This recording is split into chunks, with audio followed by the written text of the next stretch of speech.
Hey, this will be my LordKnightmon deck profile. I've done 3 tournaments with this exact list. The first one was at JJ's Cards. I'd argue one of probably the most competitive tournament that we have where I live, like in the state. Is situated in Perth. I would argue it probably is the most competitive one, just because like the prizes are horrendously good. Each week you get a playmat and other stuff for winning. It's various prizes each week. It's really good. But this will be my deck profile for it. So the first tournament that I played it in was JJ's Cards last week. I went 3-1, and the only match I lost against was actually the mirror match. And by mirror match, I mean the actual mirror match. I have 2 copies of this deck. I made it for a mate and let him play it as well. And we both went undefeated for the first 3 rounds and then faced each other in the finals. He won that round. There's one slight change between our decks. I play 1 card different than the one that he had. But then top cut, I face, as I was second, I faced the 3rd place player, or the 4th place player, I think, at the time.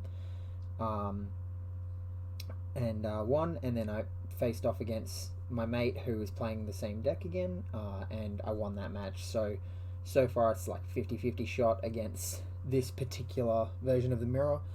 In that tournament I faced, I believe it was a total of 3 mirror matches, not including the 2 times that I faced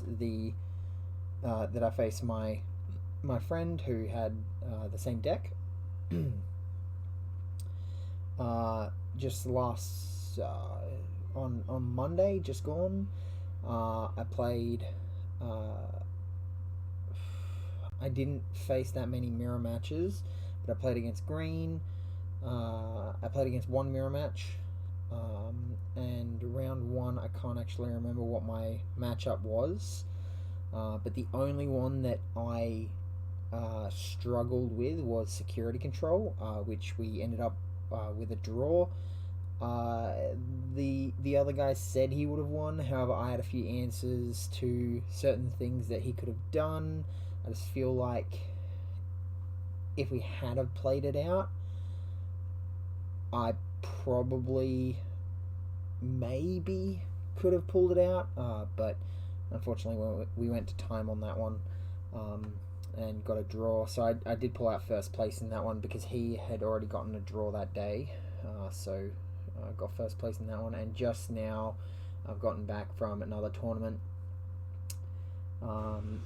where I went undefeated, 3-0. It was a pretty small tournament, but the particular one I went to is the regularly small tournament.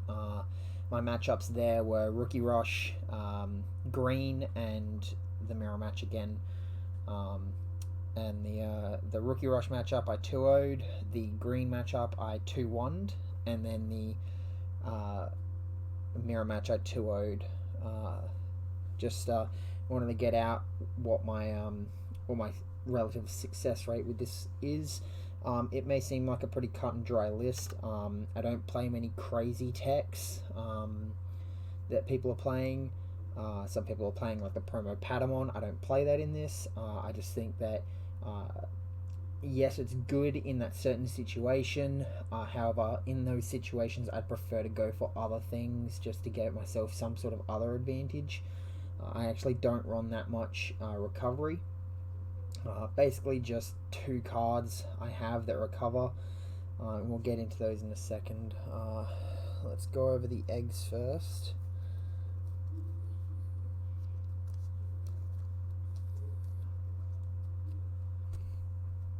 So I'm playing 4 Pikmon. Some people are still on the fence as to the ratios of Pikmon and or Koromon.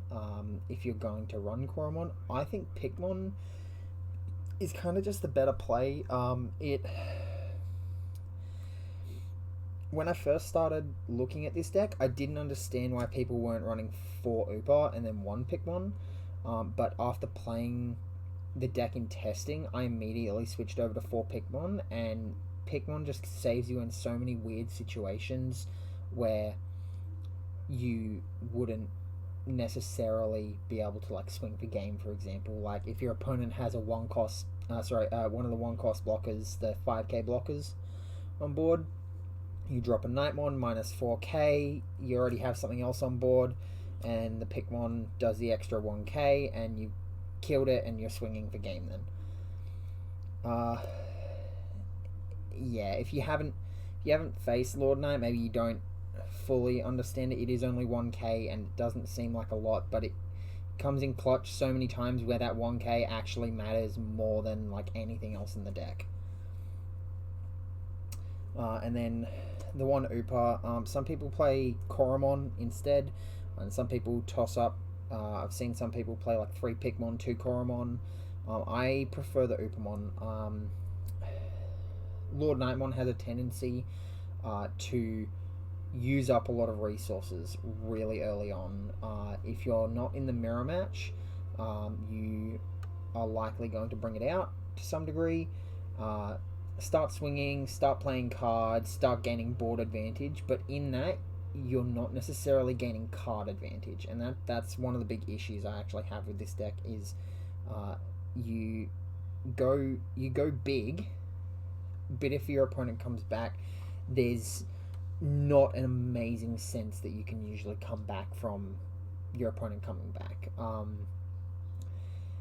So in that regard, I like to have the Upamon just because I do play Blinding Ray, and it does happen sometimes where it's like I may need that extra draw, and just the Upamon kind of comes in clutch. So yeah, 4 Pikmon, 1 Upa.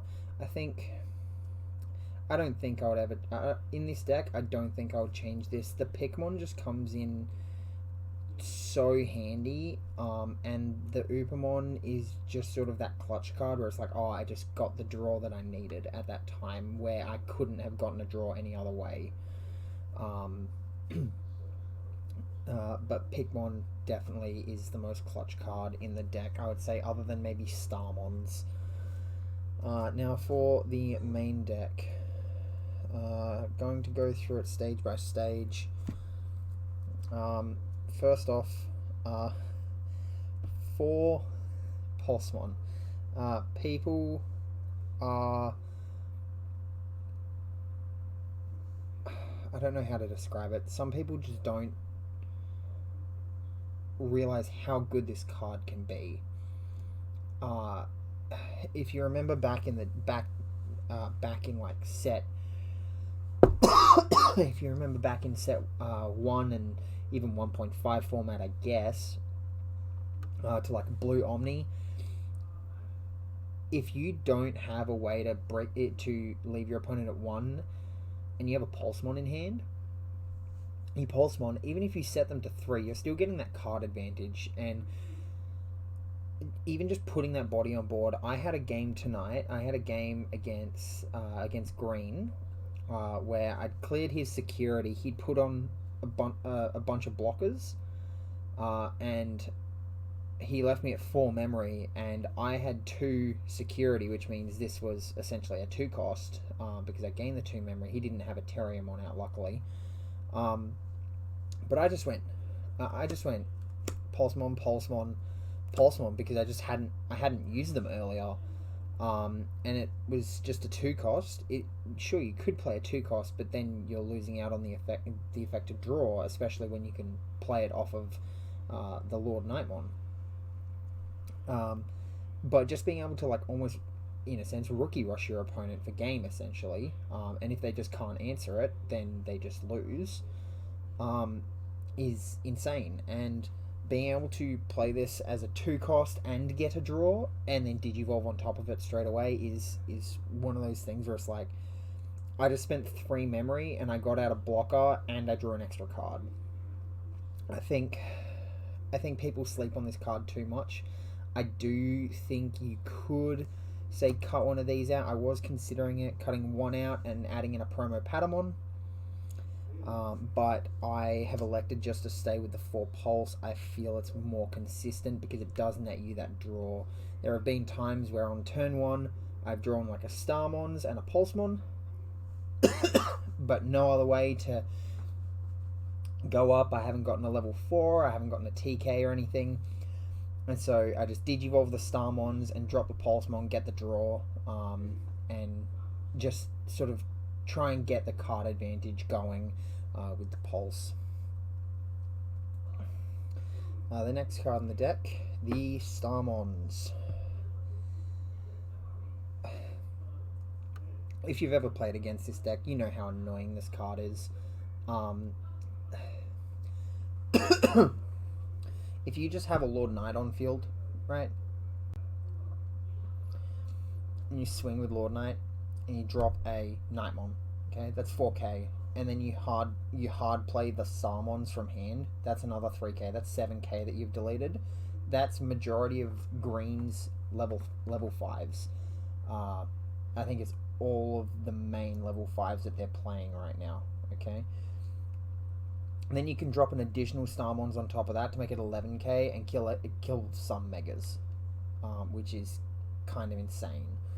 I see some people cutting one out to play like an extra Bushi.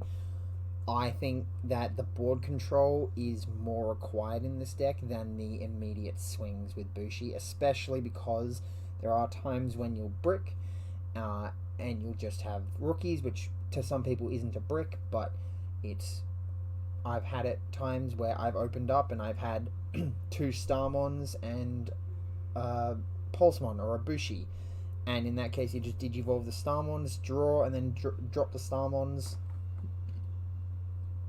and next turn if you draw into a blocker or something, you just evolve on top of it, because if they don't kill the 1k, which, let's be honest, they will, but if they don't, then it becomes something bigger, and it's not hard for you to ramp from there.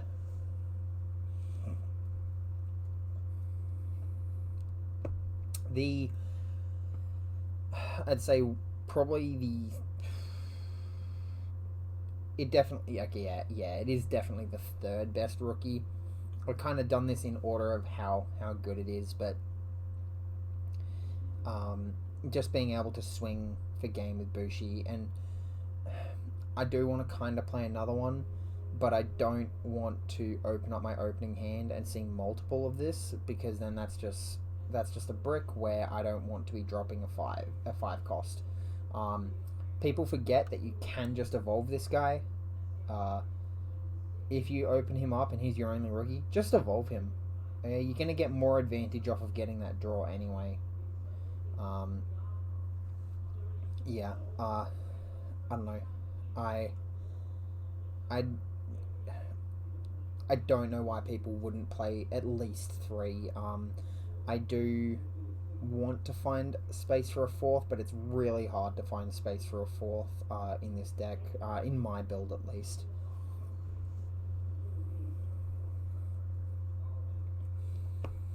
The new sort of addition, other than Starmons, is the Kotemon.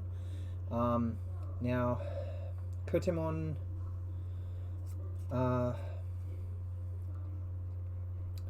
it's hard to really talk about this card. It's basically the same as Keramon for Diaboromon, except you don't grab a Tamer, you grab a Warrior or Holy Warrior Digimon. So in this deck, in my build at least, that's LordKnightmon, Knightmon, and Gladymon. So there's 9 targets that you can hit. And I feel like he's the least needed rookie out of everyone here. I wouldn't play less than 2 though, because there are times when you open up, you don't have a Knightmon, you don't have a Lord Knightmon, and you have like the rest of your stack able to be done, and you digivolve, and then you just Kotemon, and then bam, bam, bam, bam, bam, and you dig. Sometimes you whiff. It's just what happens. Sometimes you don't see it, and you just... It's just annoying when you don't see the Knightmon or the Lord Knightmon off of the reveal. And sometimes you'll get the Gladymon, and that's actually not that bad. But I feel like Kotemon is in this deck a mandatory 2 of. Now, the last rookie, I wouldn't class as a rookie. It's the one loose. Some people play more. I think it's too bricky at more. I brick with it at 1, and if I bricked with it anymore, I'd probably cut it. But it is just so insanely good to just swing with Lord Knightmon, play it, get the recovery, or do something like if you just need a body on board to swing the game next turn, and you just Blinding Ray to delete one of your memory, put you to 5, drop the Lucamon, and then you're still in your turn, so like you can digivolve or do whatever you need to do in that regard. It's just an insanely good turn. Insanely good card, even. Onto the 4s. I'm playing 11 4s, which is the same number I was playing for my Wargrey build. In this one, I'm playing 4 Turuimon. Best 1 cost to digivolve in raising. You're not losing out on a blocker, and it's 6k. So I've had times when I've been up against green, I've swarmed the board with rookies, but then I've been afraid of Nidhogg because they've had a baby in raising, and I'm just waiting for them to bring it out, and so I just go Turuimon, and I won that game because his Nidhogg wasn't able to rid my board of anything, because I just kept my Turuimons and just went top, basically. It's the best one to hit in raising, to digivolve in raising, because you're not losing out on a blocker, you're not losing out on the Gladymon. It's just good. Feel it's pretty self-explanatory, but the 4 Pitamon, it's just an insane card. 1 cost blockers are still really, really good. Just watch out for Nidhogg. The blocker we play to get around Nidhogg, Unimon. I only play 2. Okay. I cut 1 for the 1 copy of Gladymon. The reason being is you need the 1 costs to evolve. Things like if you have a TK on field, your opponent sets you to 3, you digivolve for 1 with the Pitamon. Okay, you're losing out on a blocker, yes, but you're still using that 1 cost evolution, and then you digivolve for a 3, put your opponent at 1. Okay, it's really easy to memory choke with the 1 costs, but it's really hard to memory choke with the 2 costs. So I only play 2 Unimon, and the 1 Gladymon, it's not...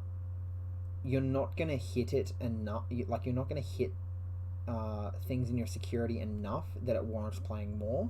It's just that 1 of card that if you see it and you have that spare memory, or you don't have anything else to do, your opponent sets you to 3 with your TK, you can just drop it pretty safely. Just drop it, search your security. If there's something there, great. If there's not, you know it's in your security now, and your opponent has to deal with a level 4 that's just been hard dropped on them, along with whatever else you have on board.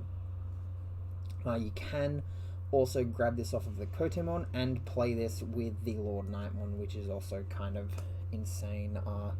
I had a turn where I dropped this off of the Lord Knight, digivolved into the Angelmon, the recovery Angelmon, and recovered, and that won me the game because they just they had mathed out for exactly 3 security, and I just plopped it down, searched my security, added a Lord Knight recover, and then went into the Angelmon, recovered again, put myself at 4 security, and then went into another Lordknightmon, and they couldn't rid the board of it.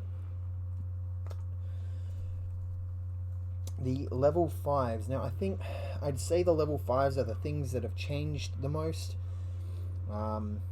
since Wargrey.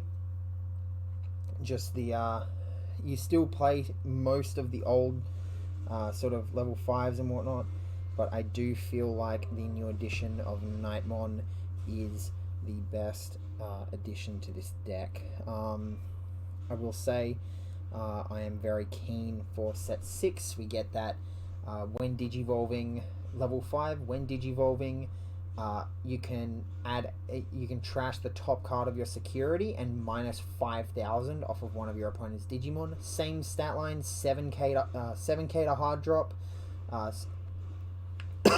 Sorry, 7 cost to hard drop, 7k DP, 3 cost to digivolve. It's going to be very good. Just being able to neg your opponent. Things like dropping a Gladymon with Lord Knight and then digivolve into it will be really nice. Now, Knightmon, you want to be playing this off of Lord Knight. Just flat out.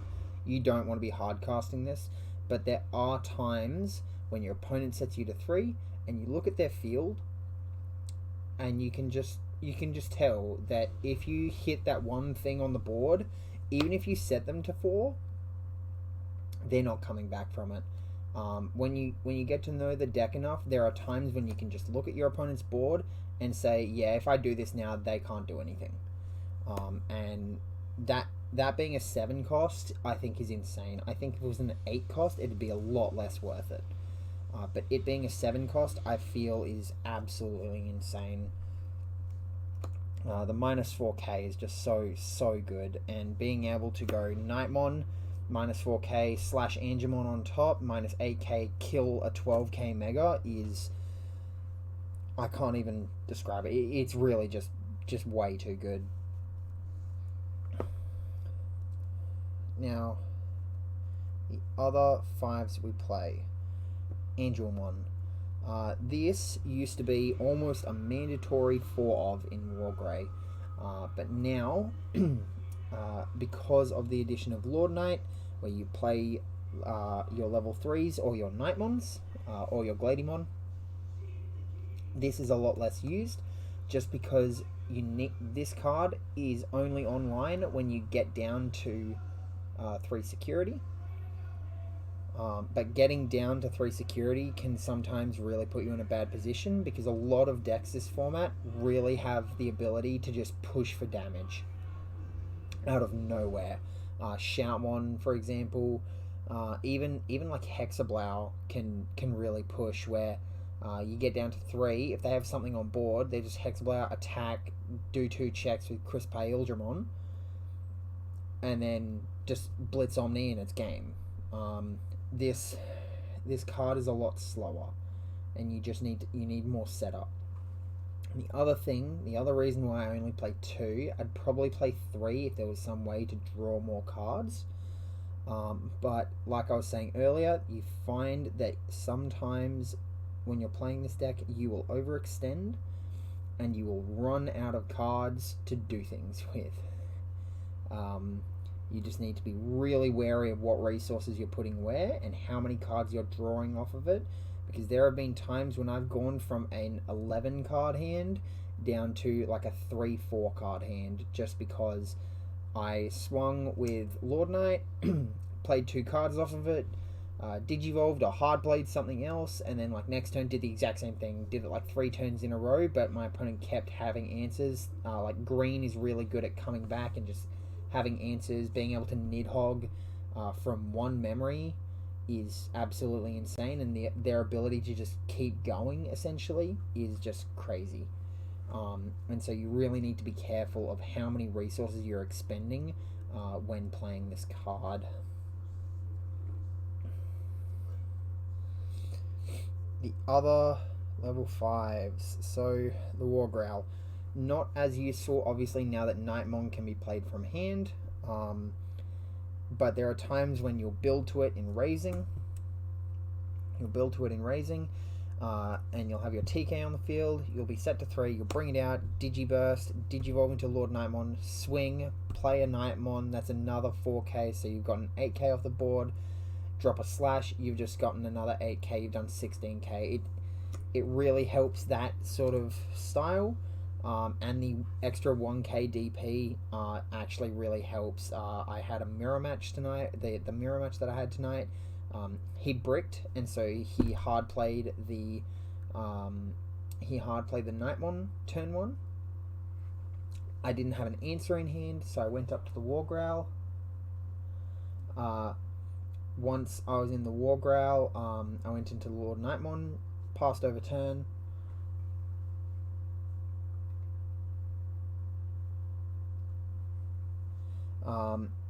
Sorry about that. Passed over turn, and he went into his Lord Knight, did his full combo just to sort of stack up, get draws, etc. And I was able to bring out Digiburst, go into my Lord Knight, swing, and because of he'd already attacked, I blinding raid, put myself at that 3, got the 1k, and was able to clear his board because of it. It really helps. And then the one of Angelmon. I wish I had the alt art for this because it's very pretty, but I don't. It's just a one of. If you see it early game, and you have another level 5, if you don't have another level 5 and you're forced to, go for it. But if you have another level 5, always just keep this in hand, because at some point you will play a level 3 off of Lord Knight or off of the Angelmon, something. You'll play something and you'll digivolve into a 4, and then you just digivolve into Angelmon, and it gets you that one extra security that you needed to keep yourself in the game. I can't really say anything more than that. It's just so good. Another thing is, some people don't like digivolving on top of their blockers. This is the one card I would argue is the best card to digivolve on top of your blockers, because blockers can be deleted before checks go through.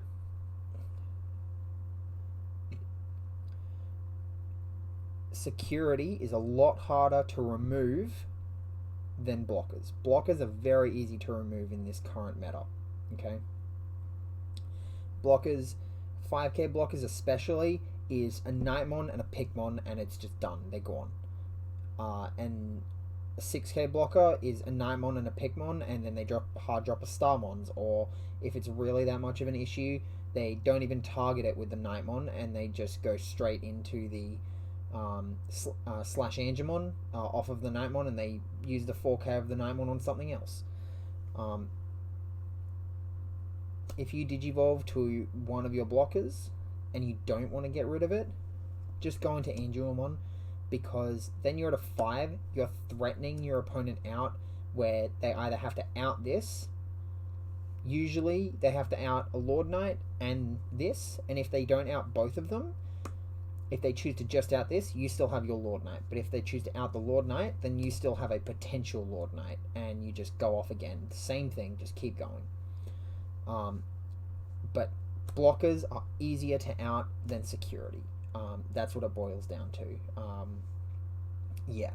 You don't want to see this too much, though. You only want to see it late game.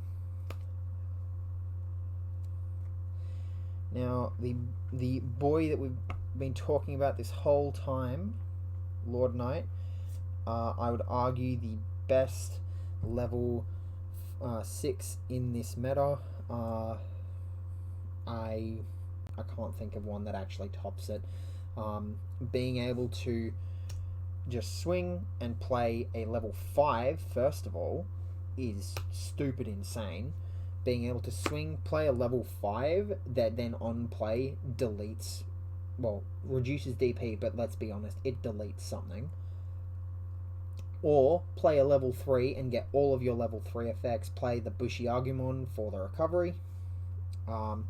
It's, I don't know how to explain it in any better words. It's just an obscenely good card that I think is just insanely good for the meta. But like, it's not, I wouldn't say it's good for the meta, but it's good for the deck, and it makes the deck go burr, basically, is what I'm saying. Yeah, just, it's War Greymon on steroids, because now you can get your level 5s, go straight into Slash, and delete your opponent's board. 2 Slash. Now, you'll see why I'm only running 2. I think the Mastermon build is too slow. You heavily rely on basically either your opponent putting you at 4, or you being in a position where using 4 and leaving your opponent at 1 is good. I feel there are too many situations where leaving your opponent, or passing turn with 4 is just not good, and then deleting your own security can also be really detrimental, especially because after that it's basically vanilla, except for the fact that you can potentially digivolve it into a Millenniumon or a Omnimon Zwart Defeat. I think Zwart Defeat is better in that regard, just because removing tamers and threatening out your opponent's Digimon with this big body is really good. But I believe Slash is actually just the best option. Being able to swing with Lord Knight, play the Knightmon to delete 4k, to digivolve into the Slash because you've been set to 3 by TK for free.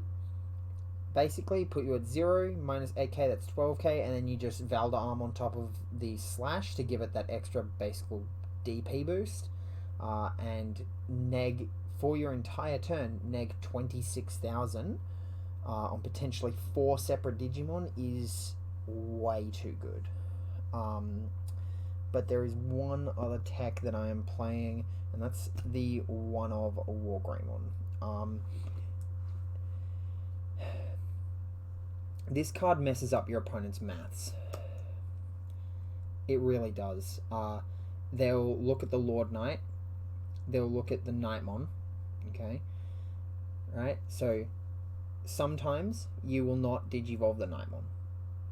Sometimes it happens. Sometimes you'll swing with the Lord Knight, you'll drop the Knightmon, and you'll play a Starmons from hand or something. They'll do the math, and they'll be like, okay, if he Bushis off of this, and he digivolves on top of the Knightmon, then that gives him 3 swings. I have 3 security, I'm all set, I don't need to put a blocker on board, or I don't need to do this. You just digivolve to Wargrey, and it messes up their maths so much, where they just sometimes they just don't see it coming, and the ability to kill one of the 6k blockers just on its own is insane. Just being able to drop this, and then they just realize that all their math is incorrect, and you swing, you grab your security, you've just gotten an extra card for card advantage, and you're killing a 6k. It's too good not to pass up, and I think any more than this is actually too clunky, because when digivolving, I feel, is more prominent than the when attacking, because this will come up more often. But the when attacking, to be able to restand and swing twice, it comes up more than you'd think, and it puts your opponent's maths out, where they start having to think about what's the bigger threat, the Lord Knight or the War Greymon. And sometimes the situation changes on which one is the bigger threat, but sometimes, well, it really depends on the situation, but your opponent makes mistakes. Your opponent may choose wrong on which one is the bigger threat, and if they're choosing to kill one, likely story is that they're not killing the other. And if they do kill the other, then you're going to lose anyway, because they just had all the outs. And then 2 Valdearm. I would like to find room for a third one, but I see this card enough as it is. I saw it in every single game tonight. I played a total of 7 games tonight. I saw at least one of this card in my hand every single game. I don't know what it is. This card is just magnetized to my hand, and I feel like if I played any more, I just see way too much of it. 90% of the time, if your opponent sets up a board and you go into Lord Knight, you kill one thing, you kill another thing, etc., etc., etc. You just finish them off with Valderam, and your opponent can usually see at that point, I'm not going to win this game. Now, the options: 2 Blinding Ray and 2 Spiral. I was really torn when building this deck on what to play.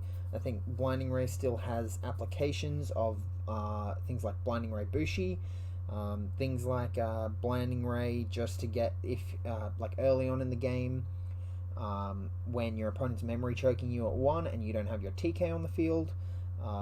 Blinding Ray puts you at that 3, where it puts you at that threshold where you're quite happy to Digivolve for 3, put you at 0, and do it in Raising, obviously, because then it's protected, and then Digivolve into, say, the Lord Knight or something. It's just insanely good that way, and Spiral is another one of those cards like Valdar, where I don't know what it is, but this card is just magnetized to being in my hand. It is always in my hand when I need it, and I there's never a time, I don't think, when I have to dig for this card. It's always just miraculously in my hand at some point. I think any more than this, you'd start bricking, because then you wouldn't be seeing enough of your bodies that you need to trigger it. But yeah, I think this is a good ratio. Just 2 and 2 is nice. Yeah. And the final card, I would argue the best. Well, no, it is the best tamer in the game. Let's be honest. It just is TK. It's so good. I'm trying to get my hands on a playset right now. I would love to have a playset of the Alt Arts, is what I'm going for. I already have a playset of these. I'm going for a playset of the Alt Arts, sorry. But yeah, it's just such a good card. I think this card is largely the reason why yellow has been the predominant deck for 2 formats now.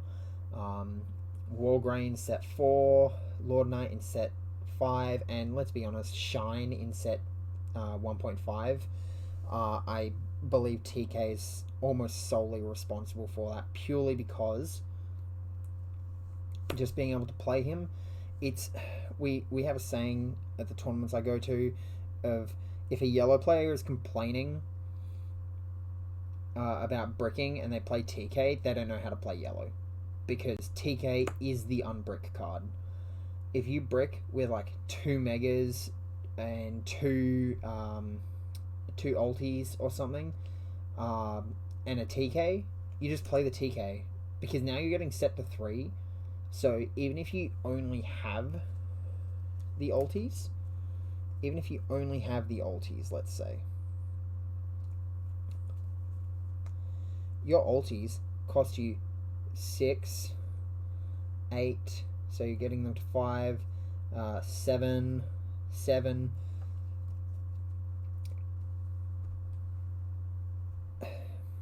If you're getting set to 3, hard dropping a 7 cost isn't that bad. You're putting your opponent to 4, but then next turn you go to 3 anyway, you go into one of your megas and you just start going off.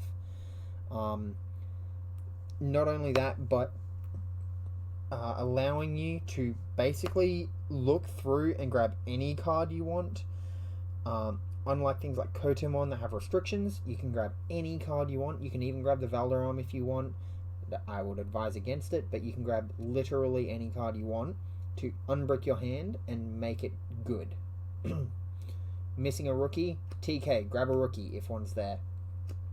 TK, grab a champion if you're missing it. It's just way too good.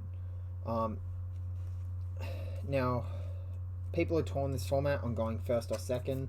I feel like the times that I do the best is when I go second, because if your opponent bricks, they set you to a lot, but if they don't brick, they set you to 1. And then if you have a TK in hand, you just Digivolve a rookie, and then you just play the TK, set them to 3, but now your hand is perfect. Essentially. And you're being set to 3 every turn. You can do whatever you want, essentially. It's just, if you open TK, you are in the best spot of your life. It's just such a good card that it just makes the deck.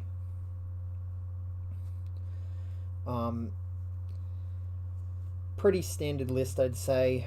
The biggest sort of weird thing I'd say is the 1 Wargrey.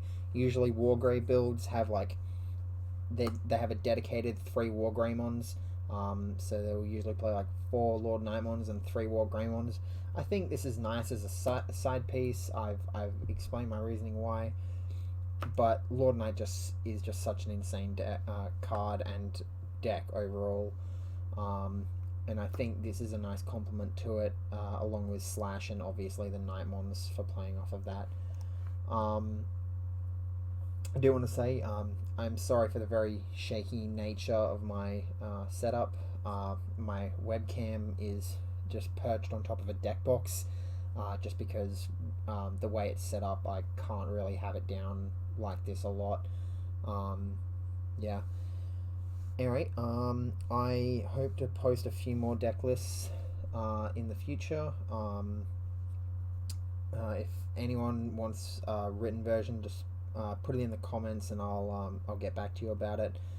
But yeah, so far I've played it in 3 tournaments here in Perth, and have come first at each one of those tournaments. So maybe give it a go. You just need to know your matchups and just know what your opponent's trying to achieve and outplay their plays. Essentially, that's all this deck is about, and that's really all this game is about, is having answers for your opponent's answers.